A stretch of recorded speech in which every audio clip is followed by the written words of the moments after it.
Então, eu queria que você começasse, Solange, me contando o que que é turismo de base comunitária, quais seus benefícios, o que que é turismo étnico, enfim, acho que esse assunto que você conhece tanto e é tão pouco falado, né? O afroturismo, aí já entrando na Rota da Liberdade, né? Então, eu queria que você se apresentasse contando um pouco desses termos, assim, o que que é e o que que eles significam na sua vida. Sou Solange Barbosa, CEO da Rota da Liberdade, programa cultural que já está aí na estrada há 15 anos, né? E a gente já começou o nosso propósito conhecendo o projeto da Rota do Escravo da Unesco, justamente de trabalhar com turismo de memória e trabalhar com turismo de base comunitária. O que é o turismo de base comunitária? É aquele em que justamente a comunidade receptora seja a própria comunidade. Eles estão participando de todo o processo.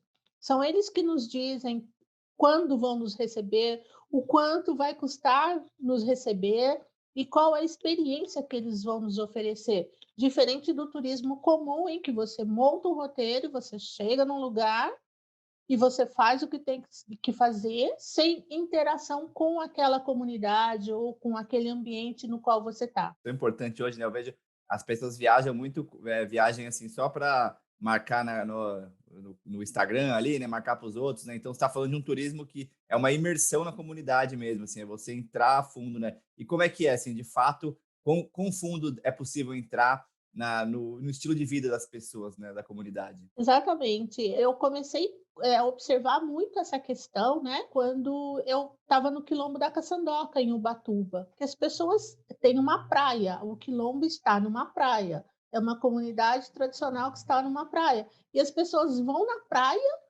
e não interagem com aquela comunidade. Aí eu até perguntava para as pessoas: "Você sabe que você está numa comunidade negra tradicional?" E as pessoas diziam: "Bom, nem sei o que é isso, não vi nada". "Ah, não, vi umas casinhas ali".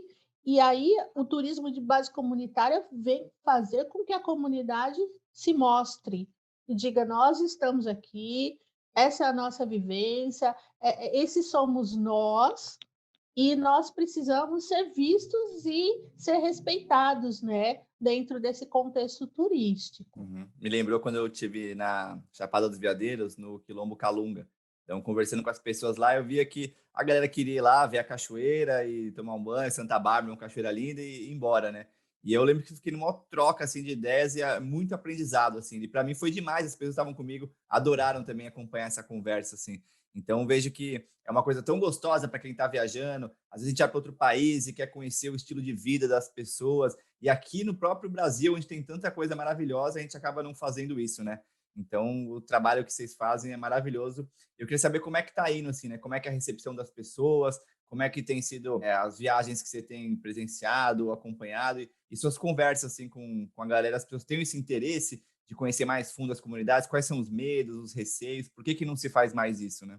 É uma coisa que é muito interessante. Uma das primeiras coisas que a gente tem que fazer com esse turista é justamente educá-lo no sentido de ouvi-lo. Quais são os seus medos, o que que ele pensa sobre aquilo, e ensiná-lo também que ele não está, porque isso no Brasil é uma coisa meio recorrente, o tal do destino exótico, né. O continente africano vivencia isso.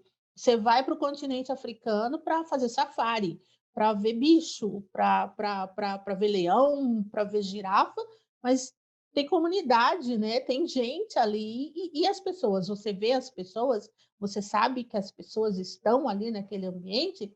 Então, a gente começa com esse processo de, incentivar o turista a perceber que ele vai se relacionar com pessoas, e essas pessoas vão mostrar para ele coisas que são, assim, inimagináveis para ele, né, no sentido de conhecimento tradicional, de gastronomia, da própria fala das pessoas. Imagina você conversar com um senhor de 82 anos que chega e diz assim, né, que é o caso do seu Zé Pedro, mostra uma roda d'água que tem 150 anos, porque foi o avô dele quem começou aquele processo, e dizer: "Olha, eu sou engenheiro porque eu sei consertar essa roda. Meu avô era engenheiro porque ele soube colocar essa roda para funcionar". Então, você tira da pessoa aquela coisa, né? Ah, eu vou conhecer pessoas simples, pessoas não alfabetizadas. Ah, eu vou conhecer pobre pessoas. Não, você vai conhecer as pessoas mais ricas do mundo e que com certeza vão transformar a tua vida e o teu modo de olhar para a Me vida. lembrou até uma frase do Bob Marley que eu vi esses tempos, né, que perguntaram para ele se ele era uma pessoa rica com muito dinheiro, né? Ele falou assim: "Eu sou uma pessoa rica, mas não é porque eu tenho muito dinheiro", né? As pessoas associam muito isso, né? A única riqueza vem como um acúmulo de dinheiro, né? Tem tantas experiências que as pessoas têm para compartilhar, pessoas que vivem em estado pleno, em estado de muita felicidade. Isso eu pude ver na África também, né? A gente estava conversando um pouco sobre essa minha viagem, né, de 6 meses pela África, a alegria das pessoas de viver mesmo. E aí tinha gente, eu via que chegava lá, brincava um pouquinho com as crianças para tirar uma foto e já saía de lá, passava álcool gel, assim. Então eu via que era muito triste isso mesmo, esse turismo zoológico, assim, né? Deixa eu ir lá para ver essas pessoas negras e pobres como elas vivem, porque eu é isso que me dá prazer mostrar para as outras pessoas, eu interagindo com elas, mas assim, só uma foto ali, muito frio, assim, uma coisa muito triste, assim, né?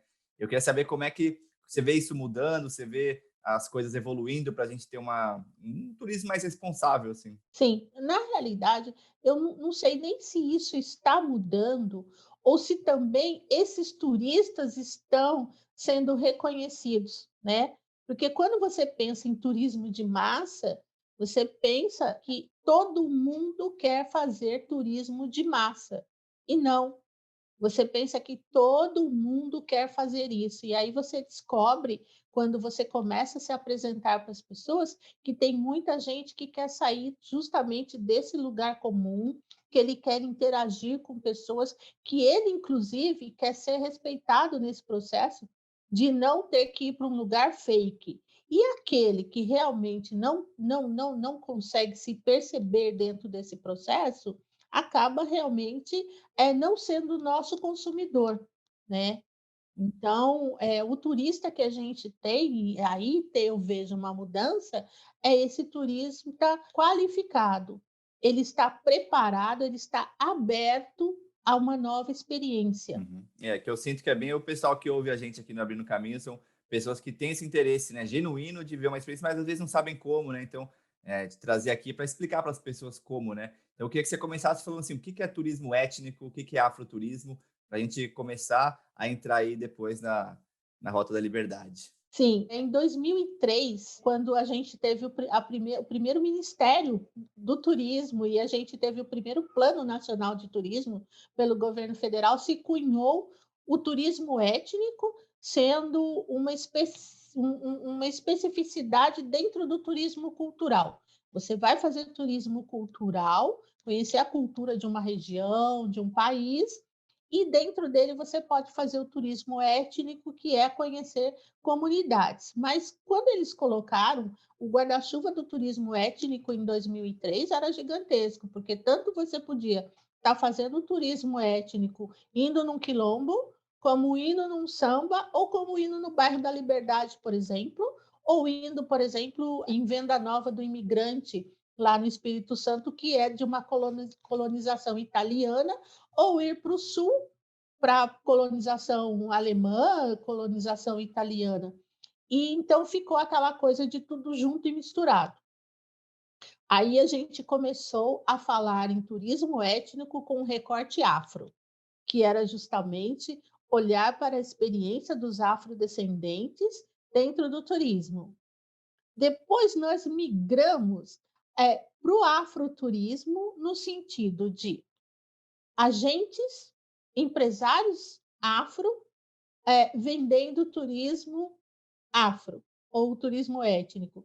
E ainda se entrou num outro grande conceito que foi discutido até pela Tainá lá na USP há 2 anos atrás, que é do viajante negro, dos corpos negros que viajam.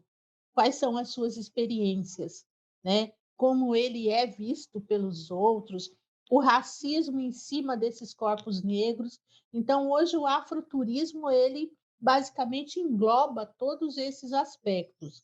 As comunidades negras tradicionais, que são o objeto do turismo, do afroturismo, o empresário negro, que vende esses produtos, né, e que tem uma relação diferenciada com essa comunidade do que um empresário não negro, e o viajante negro, quais são as expectativas dele ao comprar um produto que é basicamente racializado, ou seja, você vive uma experiência num ambiente afro.